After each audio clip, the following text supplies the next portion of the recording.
Hello friends, मैं हूं सुदर्शन प्रकाश और आप देख रहे हैं यूट्यूब चैनल गुरु चकाचक। दोस्तों, अक्सर आपने सुना होगा आईएएस ऑफिसर बनना है तो यूपीएससी क्लियर करना होगा या फिर पीसीएस एग्जाम भी बहुत अच्छा ऑप्शन है। लेकिन असल में ये दोनों एग्जाम्स क्या होते हैं, इनकी प्रिपरेशन में कितना फ़र्क है और सबसे बड़ा सवाल, यूपीएससी और पीसीएस में से आपके लिए कौन सा सही रहेगा। आज की वीडियो में मैं आपको पॉइंट बाय पॉइंट इतने आसान शब्दों में फ़र्क समझाने वाला हूँ कि आपके सारे डाउट्स क्लियर हो जाएंगे। तो दोस्तों, अगर आप भी सिविल सर्विसेज की तैयारी करने की सोच रहे हैं तो इस वीडियो को आखिर तक जरूर देखना, क्योंकि यहाँ मिलने वाली जानकारी आपके लिए सही एग्जाम चुनने में सबसे ज़्यादा मदद करेगी। तो चलिए शुरू करते हैं और सबसे पहले जानते हैं यूपीएससी और पीसीएस क्या है। दोस्तों, यूपीएससी मतलब यूनियन पब्लिक सर्विस कमीशन एक सेंट्रल लेवल बॉडी है जो पूरे इंडिया के लिए एग्जाम कंडक्ट करती है। इसके जरिए आईएएस, आईपीएस, आईएफएस और आईआरएस जैसे टॉप ऑल इंडिया सर्विसेज और सेंट्रल गवर्नमेंट की ग्रुप ए जॉब्स मिलती है। इस एग्जाम का स्कोप पूरे देश में होता है। वहीं पीसीएस मतलब provincial civil services state level exam है जिसे हर स्टेट का पब्लिक सर्विस कमीशन कंडक्ट करता है। जैसे यूपीपीएससी मतलब उत्तर प्रदेश का है, पीपीएससी बिहार, एमपीपीएससी मध्य प्रदेश। इसके जरिए एसडीएम, डीएसपी, रेवेन्यू ऑफिसर और बीडीओ जैसे पदों पर भर्ती होती है। मतलब यूपीएससी नेशनल एडमिनिस्ट्रेशन संभालने के लिए ऑफिसर्स चुनता है, जबकि पीसीएस ऑफिसर्स अपने स्टेट के एडमिनिस्ट्रेशन और डेवलपमेंट में काम करते हैं। इसके बाद जानेंगे पोस्ट किस लेवल की होती है। दोस्तों, अब सबसे इंपॉर्टेंट फर्क पोस्ट का है। यूपीएससी क्लियर करने पर आपको आईएएस, आईपीएस, आईएफएस, आईआरएस जैसे टॉप ऑल इंडिया सर्विसेज मिलती है। ये ऑफिसर्स सेंट्रल गवर्नमेंट और पूरे देश के एडमिनिस्ट्रेशन में काम करते हैं। वहीं पीसीएस क्लियर करने पर एसडीएम मतलब sub divisional magistrate, DSP, deputy superintendent of police, BDO, block development officer जैसी स्टेट सर्विसेज मिलती है। पीसीएस ऑफिसर्स का काम अपने स्टेट की law and order, development scheme और लोकल गवर्नेंस तक सीमित होता है। मतलब यूपीएससी ऑफिसर्स का स्कोप पूरे इंडिया में होता है, जबकि पीसीएस ऑफिसर्स अपने स्टेट के भीतर ही सर्व करते हैं। इसके बाद है एलिजिबिलिटी क्राइटेरिया क्या है। दोस्तों, यूपीएससी और पीसीएस दोनों एग्जाम देने के लिए सबसे बेसिक क्वालिफिकेशन है ग्रेजुएशन। मतलब आप किसी भी स्ट्रीम, आर्ट्स, कॉमर्स या साइंस से ग्रेजुएट हैं तो आप अप्लाई कर सकते हैं। अब फर्क आता है एज लिमिट का। यूपीएससी में जनरल कैटेगरी कैंडिडेट्स के लिए मिनिमम एज 21 साल और मैक्सिमम 32 साल तय है। साथ ही ओबीसी और एससी एसटी को रिलैक्सेशन भी मिलता है। वहीं पीसीएस एग्जाम में रूल थोड़ा अलग होता है। बेसिक क्वालिफिकेशन तो सेम है, लेकिन एज लिमिट स्टेट पर डिपेंड करती है। जैसे यूपीपीएससी में जनरल कैटेगरी कैंडिडेट्स की अपर एज लिमिट 40 साल तक है, यानी पीसीएस एग्जाम में अपर एज का स्कोप थोड़ा ज़्यादा होता है। इसके बाद है एग्जाम पैटर्न कैसा होता है। दोस्तों, अगर एग्जाम पैटर्न देखें तो दोनों में सिमिलरिटीज भी है और डिफरेंसेज भी। यूपीएससी का पैटर्न पूरे देश के लिए सेम होता है और इसमें 3 स्टेज होते हैं, प्रीलिम्स, मेंस और इंटरव्यू। वहीं पीसीएस एग्जाम में भी यहाँ 3 स्टेज होते हैं, लेकिन उनका पैटर्न हर स्टेट के हिसाब से थोड़ा बदल सकता है। जैसे ऑप्शनल पेपर या लोकल सब्जेक्ट का फ़र्क। दोस्तों, यूपीएससी का पैटर्न यूनिफॉर्म है और नेशनल पर्सपेक्टिव रखता है, जबकि पीसीएस में स्टेट की ज़रूरतों के हिसाब से चेंजेज किए जाते हैं।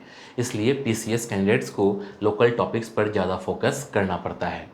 इसके बाद है सिलेबस कैसा होता है। दोस्तों, यूपीएससी का सिलेबस बहुत ही वास्ट माना जाता है। इसमें history, geography, polity, economy, environment, science and tech, ethics और इंटरनेशनल रिलेशंस जैसे टॉपिक्स कवर होते हैं। यही वजह है कि यूपीएससी प्रिपरेशन को लॉन्ग टर्म स्ट्रेटजी चाहिए। दूसरी तरफ पीसीएस एग्जाम का सिलेबस भी सिमिलर होता है, लेकिन इसमें स्टेट ओरिएंटेड टॉपिक्स ज़्यादा होते हैं। जैसे स्टेट हिस्ट्री, कल्चर, ज्योग्राफी और करेंट अफेयर्स। मतलब पीसीएस की तैयारी करने वाले स्टूडेंट्स को अपने स्टेट से जुड़ी नॉलेज बहुत स्ट्रॉन्ग रखनी होती है, जबकि यूपीएससी वाले स्टूडेंट्स को पूरे इंडिया और वर्ल्ड का प्रोस्पेक्टिव डेवलप करना होता है। इसके बाद है लैंग्वेज प्रेफरेंस। दोस्तों, लैंग्वेज का फ़र्क भी स्टूडेंट के लिए इंपॉर्टेंट है। यूपीएससी एग्जाम हिंदी और इंग्लिश दोनों मीडियम में अवेलेबल है। मेंस में कैंडिडेट्स 22 ऑफिशियल लैंग्वेजेज में से भी पेपर लिख सकते हैं। वहीं पीसीएस एग्जाम में हिंदी और इंग्लिश तो होते ही हैं, लेकिन कुछ स्टेट अपनी रीजनल लैंग्वेजेज का भी ऑप्शन देते हैं। जैसे वेस्ट बंगाल पीसीएस में बंगाली, तमिलनाडु पीसीएस में तमिल। इसका फ़ायदा ये है कि स्टेट लेवल स्टूडेंट्स अपने कंफर्ट लैंग्वेज में एग्जाम दे सकते हैं। यूपीएससी लैंग्वेज ऑप्शन पूरे नेशनल लेवल पर वाइड है, जबकि पीसीएस रीजनल नीड्स के हिसाब से फ्लेक्सिबल होता है। इसके बाद है कंपटीशन लेवल कैसा होता है। दोस्तों, अब बात करें कंपटीशन की तो यूपीएससी का स्केल बहुत बड़ा है।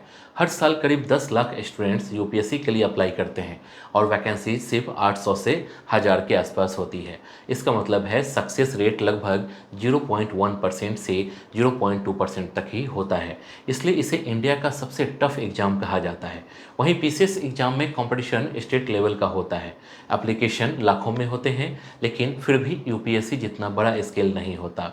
पीसीएस की सक्सेस रेट 1% से 2% तक होती है, जो यूपीएससी से बेटर है, लेकिन टफनेस यहाँ भी कम नहीं होती। इसके बाद है वैकेंसी कितनी निकलती है। दोस्तों, वैकेंसी भी बड़ा फ़र्क है। यूपीएससी सीएससी में हर साल 800 से 1000 वैकेंसीज निकलती है, जो आईएएस, आईपीएस, आईएफएस और सेंट्रल ग्रुप ए सर्विसेज के लिए होती है। ये पोस्ट नेशनल लेवल पर इम्पैक्ट डालती है। दूसरी तरफ पीसीएस एग्जाम में वैकेंसीज स्टेट कमीशन रिलीज करता है। ये स्टेट पर डिपेंड करती है। जैसे यूपी पीएससी में 300 से 400 और वीपीएससी में 200 से 250 वैकेंसीज निकलती है। इसका मतलब पीसीएस की वैकेंसीज लिमिटेड स्टेट तक होती है और यूपीएससी की वैकेंसीज पूरे इंडिया के लिए। दोनों ही जगह सीट्स कम और एप्लीकेंट्स बहुत ज़्यादा होते हैं। इसके बाद है सैलरी और पर्क्स। दोस्तों, अब सैलरी और फैसिलिटीज़ की बात करते हैं।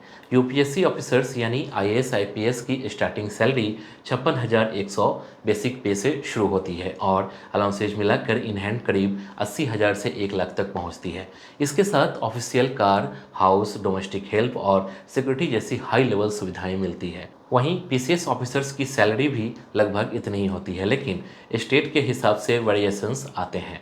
हाँ, पीसीएस ऑफिसर्स को भी बंगला, स्टाफ और व्हीकल्स जैसी सुविधाएं मिलती है, लेकिन फैसिलिटीज का लेवल यूपीएससी ऑफिसर से थोड़ा कम रहता है। इसके बाद है प्रमोशन और करियर ग्रोथ। दोस्तों, प्रमोशन और ग्रोथ में भी बड़ा फर्क है। यूपीएससी ऑफिसर्स का करियर ग्राफ बहुत वाइड होता है। आईएएस ऑफिसर्स कैबिनेट सेक्रेटरी तक पहुंच सकते हैं और आईपीएस ऑफिसर्स डीजीपी तक। इनकी ग्रोथ नेशनल लेवल पर होती है। वहीं पीसीएस ऑफिसर्स का प्रमोशन स्टेट लेवल तक होता है। स्टेट सर्विसेज में वो डीएम, कमिश्नर जैसे पदों तक पहुंच सकते हैं। Rarely PCS officers IAS cadre में प्रमोट हो जाते हैं, लेकिन ये चांस बहुत लिमिटेड होता है। यानी यूपीएससी ऑफिसर्स के पास ग्रोथ अपॉर्चुनिटीज ज़्यादा होती है। इसके बाद है पोस्टिंग और स्कोप ऑफ वर्क। दोस्तों, पोस्टिंग और स्कोप भी क्लियर डिफरेंस दिखाते हैं। यूपीएससी ऑफिसर्स की पोस्टिंग पूरे इंडिया में हो सकती है। आप बिहार के हो तो आपकी पोस्टिंग केरला या पंजाब में हो सकती है। उनका वर्क नेशनल पॉलिसीज और प्रोजेक्ट्स को इम्प्लीमेंट करना होता है। वहीं पीसीएस ऑफिसर्स सिर्फ उसी स्टेट में काम करते हैं जहां से उन्होंने एग्जाम क्लियर किया है।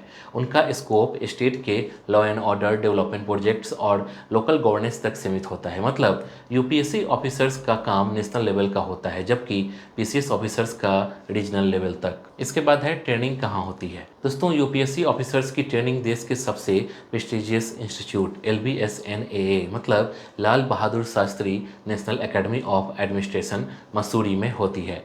यहाँ आईएएस, आईपीएस और दूसरी ऑल इंडिया सर्विसेज के ऑफिसर्स को एक साथ ग्रूम किया जाता है।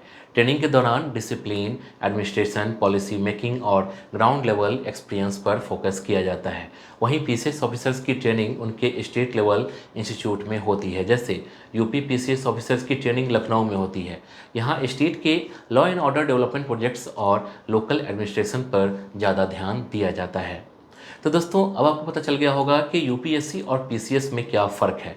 आप सोच समझकर तय कीजिए कि आपके लिए कौन सा एग्जाम सही रहेगा। अगर ये वीडियो आपको अच्छा लगा हो तो लाइक जरूर करना, अपने उन दोस्तों के साथ शेयर करना जो गवर्नमेंट जॉब की तैयारी कर रहे हैं, और चैनल को सब्सक्राइब करके बेल आइकन दबा देना ताकि ऐसे ही मोटिवेटिंग कंटेंट आपको मिलता रहे।